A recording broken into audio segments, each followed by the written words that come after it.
and welcome to another expert interview. My name is John Golden from SalesPOP Online Sales Magazine and Pipeliner CRM. And today I'm delighted to be joined by David Meerman Scott. How are you doing, David? I'm great, John. Great to be here with you. Yeah, and David is one of the foremost thought leaders in the marketing space. He's authored many books, translated into many languages and travels the world speaking. And at the end of our interview, I'll let David tell you a little bit more about himself and how you can contact him. But I would highly recommend that you look at David's work and you access his books, which would be in our bookstore on SalesPOP Online Sales Magazine. Okay, so I just thought I'd go straight to David and ask him about sales and marketing alignment, because we talked about 4 or 5 years ago about this very subject. Mm-hmm. And yet, in my mind, some things have improved, but the alignment has never, I don't think, generally has reached the place it needs to be. Would you agree? I think that's generally true. Yeah. I mean, I remember I have been both a marketing person and a salesperson. Early in my career, I was a salesperson, carried a bag, did that job. Then I moved over to marketing, and I've done that job. I've actually been a marketing manager and a sales manager. And I remember distinctly back in the day when I was doing those jobs, marketing's job was to generate sales leads, and then we got the sales leads, and then we would throw them over the cubicle wall to the salespeople, and it was their job to close it.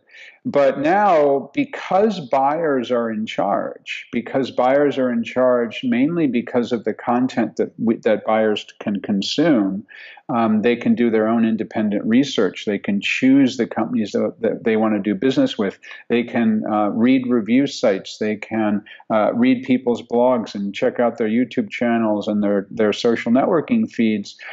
They know much, much more about the products and the companies and the services that they might want to do business with. And therefore, I believe that we are in this era of convergence. So the way I like to think of it, which sort of makes sense in my mind, John, is that content is essential for organizations now to deliver to their both existing customers as well as potential customers. Content. So I think we all get that. But my thought here is that content that's delivered for marketing purposes is designed to reach many buyers at once. Right. And then content delivered for sales purposes is to reach and influence one buyer at a time. Mm-hmm. But what's fascinating about that is it's the same content, right? Right? Because a YouTube video can be delivered to the marketplace and can be interesting to hundreds or thousands or tens of thousands of people and can drive people into the sales process. Yet when a salesperson is having an individual conversation with one particular prospect, they might think, aha, the most important thing I can deliver to this prospect right now is a link to this particular YouTube video. So that exact same YouTube video can serve to drive people through that sales funnel, or maybe even deliver them to the point where they're ready to close that business. And so I think the convergence is really being driven around the ways that buyers are making their decisions, and also how that same piece of content, depending on how it's used, can be used for marketing and for sales. And that's something that's new for us. We haven't really had that before. Yeah, and I think that's a really interesting point, because that means that both sales and marketing, sales have to be aware of the material that marketing has, and marketing needs to make it easily available to them, because, as you know, back in the day, often, marketing would push out material, sales wouldn't even know what it was, or they would reject it. They go, "Oh, that's the marketing stuff." I kind of yeah. So that's. I think that's true, and that's true because it was typically PowerPoint presentations and PDF documents and things like that. But clearly today, the content that can be created is going to be much more valuable. That, of course, is if the people who are creating that content understand that they have to create the content for buyers. Mm-hmm. and focused on the problems that buyers face and helping to answer their challenges, as opposed to what most companies do, which is create content around what their products and services do, which at some point can be interesting, Sure. but that's not the primary interest. Yeah, so sales and marketing have to work together a little bit more closely and understand the content and how it can be used, and then it means that I know you agree that salespeople need to, in many ways, be kind of micro marketers themselves. I Yeah. mean, understand how and when to use content. Is that right? Yeah, I think that's right. I think that's right. And then the other aspect of that, again, if you're thinking about the classic sales funnel, and it's still a good metaphor. So the classic sales funnel, it always used to be marketing's job was to put stuff into the top of the funnel. Then they walked away, and then salespeople went and got it down to the point where it would close. I believe today that it's marketing's job to be responsible for the entire sales funnel. And it's also salespeople's job to understand how they can be responsible for the entire sales funnel. Here's what I mean by that. So a marketer can be thinking about what's the kind of content I can create that will not only drive people into the funnel, but will also be responsible for pushing them further and further and further down the funnel. And that's never really been a strong part of marketing's job because they've typically been responsible for generating leads. And then at the same, and so they can create the sort of information that will push people through the middle of the funnel and even at the end of the funnel to the point where they're ready to close. At the same time, salespeople have the potential, for example, if they're active on LinkedIn, maybe they're active on LinkedIn groups. Maybe they have a number of people who follow them on LinkedIn. It's possible that something that they can be doing can drive people into the top of the sales funnel. And for example, they can be active in a particular LinkedIn group related to the type of product or service that they sell. And if they do that in a clever way, could potentially generate new leads, maybe not even in their own territory, but for somebody located in, I don't know, a different country. So it's not so much we do the top, you do the bottom anymore. It's we all are responsible for the entire thing. And that's, again, the reason for that is because of the ways that buyers are making decisions using online tools, online content, and the fact that that they're making their own decisions based on what they're seeing out there. Now, I also have an interesting point here, and that is that there are two major hurdles, and actually, many cases, detriments to doing this. Number one is sales management, and the other one is CRM systems. So let's take a look at sales management to begin with. So I think that a lot of people who have risen to the point where they've become a sales manager, a director level, vice president level, whatever, typically, now this isn't always the case, but typically they became promoted because they were a good salesperson. And if they're in a sales management position now in 2017, it typically meant they were a very good salesperson sometime in the last 10 or maybe 15 or even 20 years. When they were a successful salesperson, selling was different because buying was different because we didn't have access to all this content. So what I've found is that sales management can be detriment to the new convergence model and implementing it successfully because not all, but some salespeople say, well, we didn't do that in my day. Get on the phone and make some more cold calls. That's how I became successful. So that's what you're going to do. And the other aspect is sort of the whole Salesforce automation tools, customer management system tools, those CRM systems and sales automation systems. Not all of them, but some of them were built in the old days. They were built around the old sales models. So the software is optimized for a sales strategy that isn't as effective anymore. So the tools that the salespeople use, or in some cases don't use, and the tools that the sales managers manage them by, if there's some of the more old-fashioned systems that were built, say longer than 5 or 10 years ago, Sure. Are also one of the challenges that needs to be overcome, because they're just built using the rules, the software rules that were valid when, things like cold calling worked. So theoretically, you could, or in real terms, you could have a convergence of a different kind where you have old-fashioned sales management supported by old-fashioned CRM tools, right? And get the worst of both worlds. That would be, and that exists in a lot of companies still, I'm afraid. Yeah, an old-fashioned salesperson who, says, well, geez, this is the way I sold, so this is the way you're going to sell. And then they're using tools that were optimized successfully for the way we sold in 2007, 10 years ago.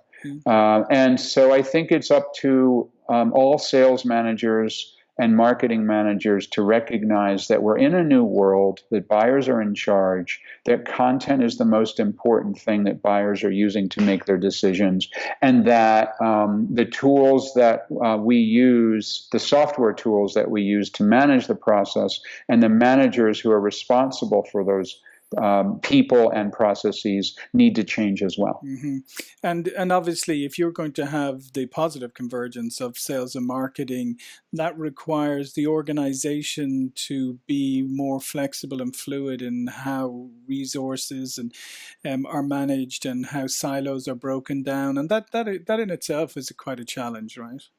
It is a challenge, and but I think it's a challenge that can be overcome, and it's a challenge that companies, if they're clever, recognize that, hey, there's a huge potential out there, and we just need to understand that we're in this new world, and then they can rise to that occasion. I think we've never had a more exciting time in sales and marketing than right now. I really believe that, because back in the day it was brutal. I mean, picking up the phone and cold calling. I cold called for 4 years in a row. 2 years in New York City. I was based in New York City, but I was calling all over the world. And 2 years I lived in Japan, and I was cold calling. I didn't speak Japanese, but I cold called in the English language in Japan, in the financial markets. It was brutal. And then I worked in the marketing area, and it was things like trade shows and direct mail, and other old fashions. I mean, I'm saying old fashioned in that they don't work anymore, because some people still have success with trade shows and direct mail and other traditional forms. But it wasn't so much fun for me. It was like, oh my God, am I going to spend my whole life cold calling? Am I going to spend my whole life, setting up trade show booths and sending out direct mail? So I think we're in a fantastic time period right now. It's a great time to be a salesperson. It's a great time to be a sales manager. Great time to be a marketing person or a marketing manager or an entrepreneur who's hiring the people that will help them to grow the businesses. We've never had a more interesting time, but we do need to recognize that it's a different time than it was even just 10 years ago. Yeah, I totally agree. Well, one other thing I wanted to catch up with you on, because you were one of the first to really kind of identify this, and it was something that helped me a lot back at Hathaway, was this idea of the salesperson's brand, right? About how prospective buyers didn't just research the company anymore, but they researched the individual seller. And I know there's been a lot talked and written about that ever since, but I still see today that some people haven't yet grasped that fact that as salespeople haven't grasped the fact that they need a brand, they need to communicate value. So are you seeing that too? Oh yes, absolutely. I think it's essential today, and I'll illustrate it by just pointing out one very simple, interesting way to get a sense for whether a salesperson is focused on their brand or not, and that is check out their LinkedIn profile. Well, first of all, they need a LinkedIn profile, and most salespeople today have one. But many salespeople, I would suggest the majority of salespeople, it talks about them, their LinkedIn profile talks about them as a hotshot salesperson. Mm-hmm. It's almost as if they're using LinkedIn to try to get their next sales job, Right? right? Yeah. And you've seen these Sure. profiles too, right? It says, I've been the number one salesperson for the last 3 years in a row, 125% of quota every quarter for the past 15 quarters. I've been a fantastic salesperson and selling. Isn't this great? Well, if your potential customer is checking out your LinkedIn profile and it talks about how much of an aggressive salesperson you are, they're going to back off a little bit. Sure. And they're going to say, I'm not really sure about this. This seems like a used car salesman to me. But if the LinkedIn profile talks about how they're an expert Mm-hmm. in whatever industry it is, they sell landscape architecture services. Right. I am a recognized expert in landscape architecture. I went to this particular school. I do this, I do that.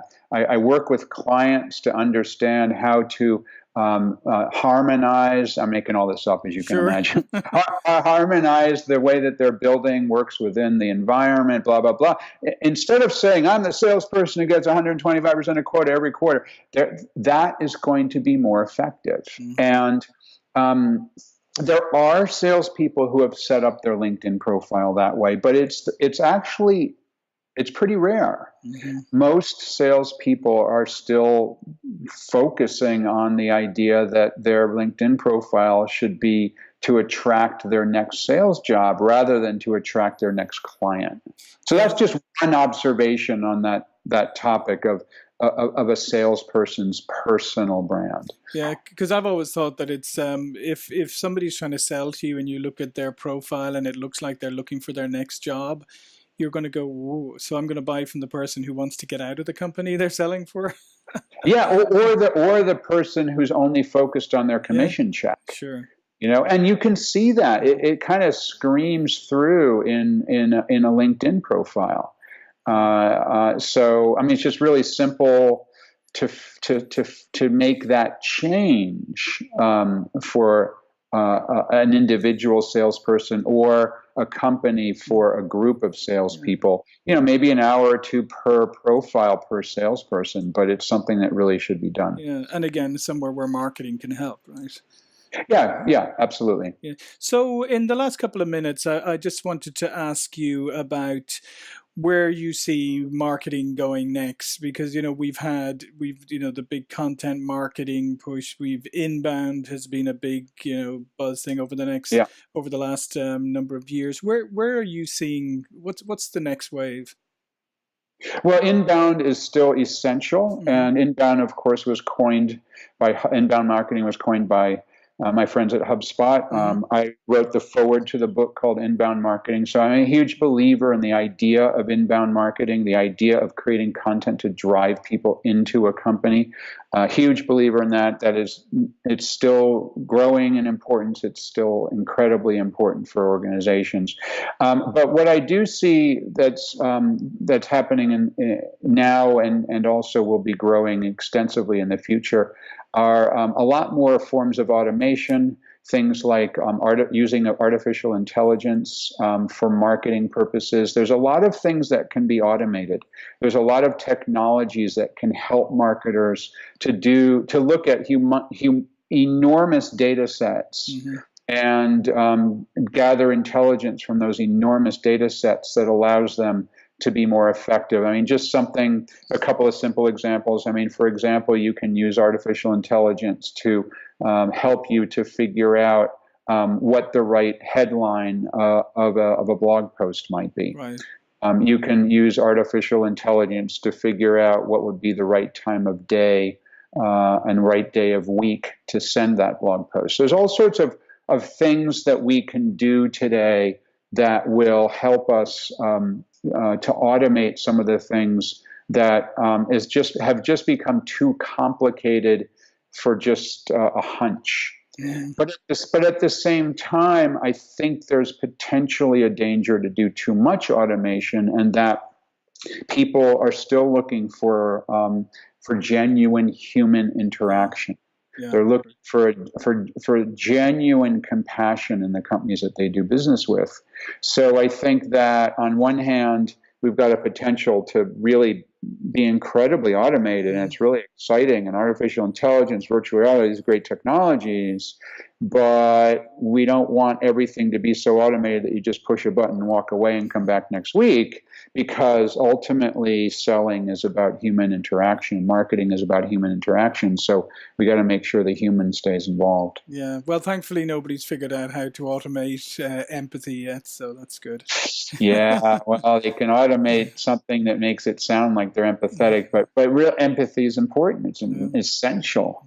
So I think that's still always will be a competitive advantage. If you are more empathetic and compassionate than anybody else, that does shine through even electronically, and I think that'll be important. Okay. Well, listen, thanks, David. This has been a fascinating conversation as usual. I just want to give you a couple of moments to tell the audience a little bit more about yourself, how they can contact you and learn more about you and your services.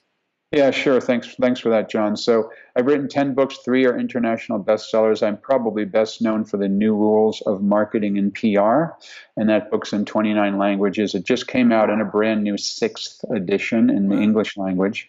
I also speak around the world on the topic of real-time communications, real-time marketing, real-time selling.